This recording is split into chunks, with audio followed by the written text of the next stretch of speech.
بسم اللہ الرحمن الرحیم صلی اللہ علی حبیبہ محمد وآلہ وبارک وسلم لا تقنطوا من رحمت اللہ۔ السلام علیکم ناظرین، میں ہوں حکیم عاصم شہزاد۔ آج کے پروگرام میں ہم جس اہم ٹاپک پر بات کریں گے وہ ہے مردوں میں انتشار کی کمی، یعنی شہوت کی حالت میں بھرپور انتشار نہ آنا، نفس میں بھرپور سختی کا نہ ہونا، حقوق زوجیت ادا کرنے کے لیے جماع کے دوران نفس میں انتشار کا ٹھیک سے آنا، اس میں زبردست سختی پیدا ہونا بہت ضروری ہے تاکہ دخول ٹھیک سے ہو سکے اور دونوں فریق ہم بستری کے عمل کو بھرپور انجوائے کر سکیں۔ لیکن اگر کسی وجہ سے مرد انتشار کی اس خاص طاقت سے محروم ہو جائے تو ڈھیلے پن کی وجہ سے ازدواجی زندگی تلخیوں کی نظر ہو جاتی ہے، پیار محبت نفرت میں تبدیل ہونا شروع ہو جاتا ہے۔ مرد کی اس کمزوری کی وجہ سے ایک اچھی بلی لائف برباد ہو سکتی ہے۔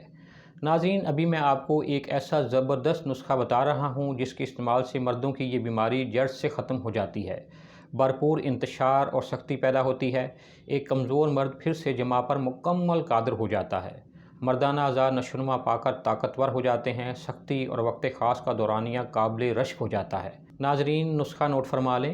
فلفل سیاہ، فلفل دراز، زنجبیل، ازراکی مدبر در گھیکوار اور ادرک، یعنی ازراکی کو آپ نے گھیکوار اور ادرک کے پانی میں مدبر کرنا ہے۔ زعفران ہر ایک 10 گرام، جدوار خطائی 5 گرام۔ ان تمام اجزاء کو اچھی طرح سے صاف کر کے پاؤڈر کر لیں اور پھر کپڑ چھان کر کے شہد کی مدد سے چنے کے برابر گولیاں بنا لیں۔ ایک گولی روزانہ بوقت عصر نیم گرم دودھ سے 40 یوم کھائیں، بھرپور کامل انتشار پیدا ہوگا، ویاگرا سے کئی گنا زیادہ۔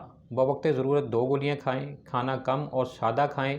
ان گولیوں کے استعمال کے دوران کالے چنے کا شوربہ جو ہے یہ خشک چپاتی کے ہمراہ کھانا معمول بنا لیں۔ روزانہ واک کریں۔ شوگر کی وجہ سے ہونے والی جنسی اور اعصابی کمزوری کا بھی بہترین علاج ہے۔ ناظرین، یہ نسخہ تیار شدہ حالت میں بھی دستیاب ہے۔ اگر کوئی بہن بھائی خود سے اس نسخے کو بنانے میں کوئی مشکل محسوس کریں تو ہمارے واٹس ایپ نمبر 0301 446612 پر رابطہ فرمائیں، اپنا ایڈریس لکھوائیں اور تیار شدہ دوا گھر بیٹھے وصول فرمائیں۔ ترکیب استعمال اور پرہیز کا تفصیلی پرچہ ادویات کے ساتھ موجود ہوگا۔ لکھی گئی ہدایات کے مطابق استعمال کیجیے گا تاکہ بہترین نتائج حاصل کیے جا سکیں۔ ناظرین، اگر آپ کو ہمارا یہ پروگرام پسند آیا ہے تو لائک کریں، سبسکرائب کریں اور بیل آئیکن کو ضرور کلک کریں تاکہ آئندہ بھی صحت کے حوالے سے معلومات آپ تک پہنچتی رہیں۔ اگلے پروگرام میں مزید کسی مرض اور اس کے علاج کے بارے میں تفصیلی بات چیت کریں گے۔ اس وقت تک کے لیے اس دعا کے ساتھ اجازت چاہوں گا کہ اللہ کریم تمام بیماروں کو شفا عطا فرمائے، آمین۔ اللہ حافظ۔